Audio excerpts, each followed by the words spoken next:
Hey guys, welcome back to the Hands On channel. I'm excited to bring you this one. Today we have here on the bench a RCBS Model A2. It's a very old RCBS bullet press, and for those of you that don't know this about me, I love old tools. You can just see, they're just quality all over them. They're just from the thickness of the metal, the heft of the actual press mechanism, and the bearing surfaces, and just the way they construct these things, or the way they did do them back in the past. I estimate this one was made anywhere.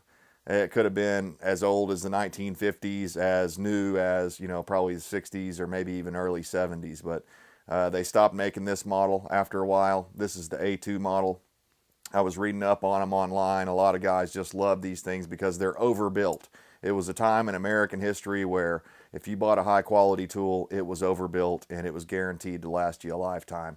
Now this one is missing a couple of parts. Really just one that's a main part here, and it's this. There's a pin here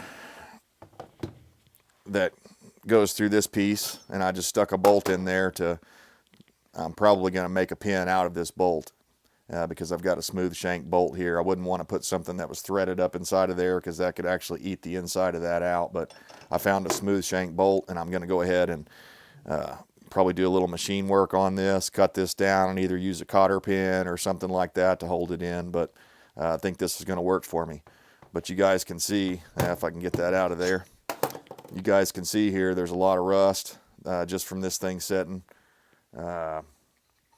Most of the parts seem to be there, but the thing is seized up. So one of the first things I'm going to do before I even attempt to break this down, because I don't want to do any damage to this piston here, before I break this down, I'm going to soak it all down with probably WD-40, and actually first I'll probably use some PB Blaster, and then go through and kind of hose it all down with some WD-40.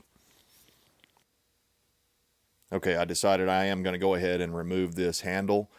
Mainly just because of the plastic or whatever, that rubberized grip that's on there is in really nice shape, and I don't want any of the PB Blaster or the WD-40 to degrade that. So I'm fixing to pull that off of there. Hopefully it'll slide right off.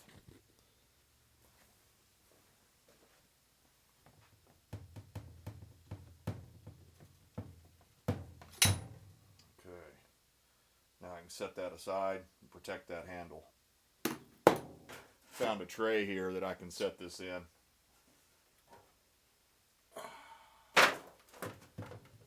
Okay. Blast away.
Okay, now we're just going to let that soak onto that piston for a little bit, and here when we come back I'm going to try to extract that piston out of there. Okay, now I'm going to do my best to extract that piston. It's been a little while since that stuff's been setting up, the PB blaster. We'll see if we can pull that out of there.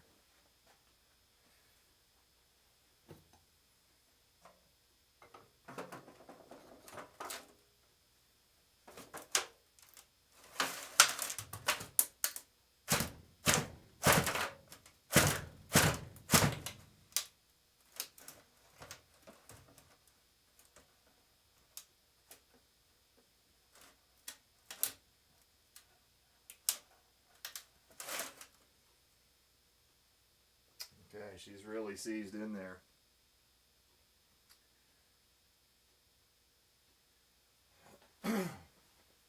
It's not coming loose like I'd hoped. I'm starting to think maybe I may have to apply a little bit of heat to the body on this thing to get the piston, get that rust to break loose in there without damaging the piston. I'm going to heat the body up a little bit right in this area right here because the heat will transfer around, and there's no moving parts right in that area other than the piston sliding up and down, so that's what we're going to try to do.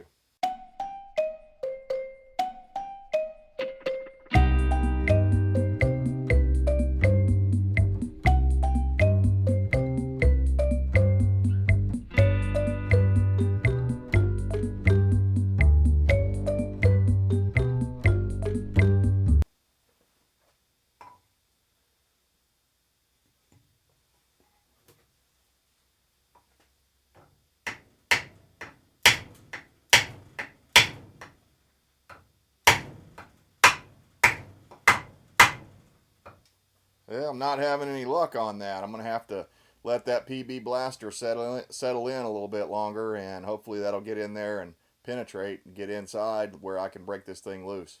Stay tuned.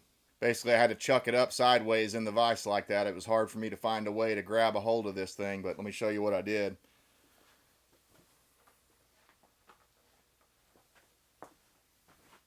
I was able to tap it here on the bottom and get the thing to go up inside of there. And since I can't hit right here and I don't want to damage this part up here, I was able to hit this bolt that I stuck in as I'm kind of pushing on it at the same time.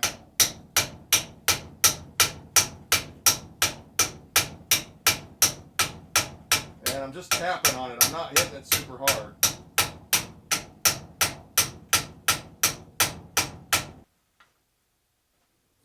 Wants to.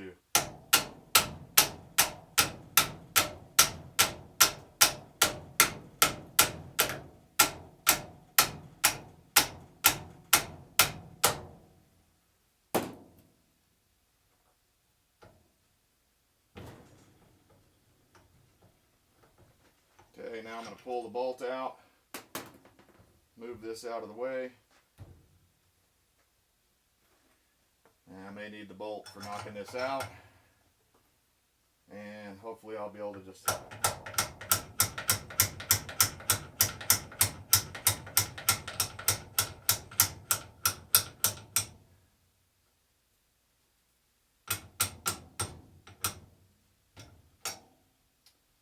alrighty, there we have it. I'm going to clean this piston up, get it ready for the parts washer, and then we're going to get all this rust off of it. Well, that was a hard-fought battle. I'm glad I had my vise there to help me out with that. Now I'm just going to continue disassembling this as far as I can take it.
Yep, that sucker doesn't want to budge either. They really did build them stronger back in the day.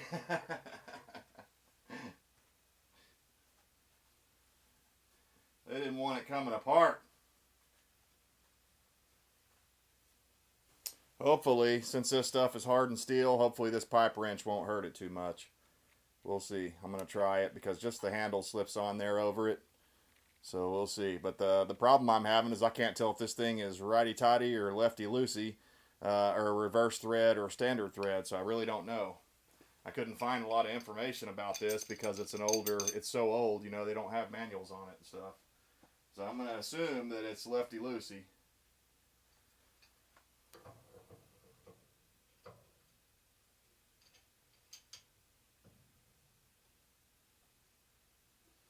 And honestly, this stuff's so hard, this pipe wrench might not even bite into it.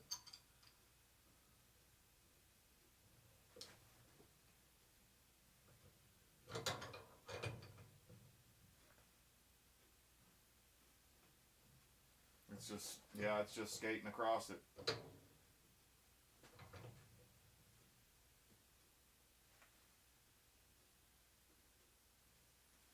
There's some bite.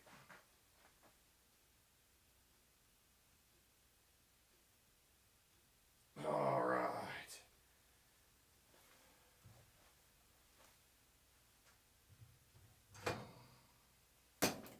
Good deal.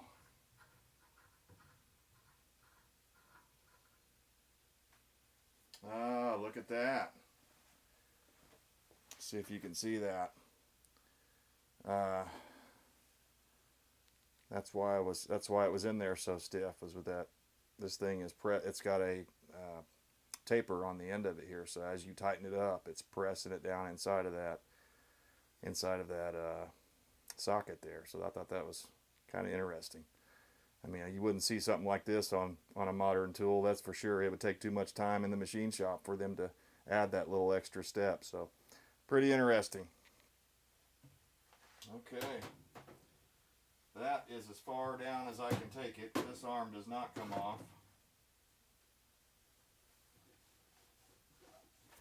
That's probably going to have to do it for this video because we're getting pretty long here. But I wanted to show you in part one how we disassembled this piece, and what we're going to do next is we're going to get it all cleaned up because you have to clean it first.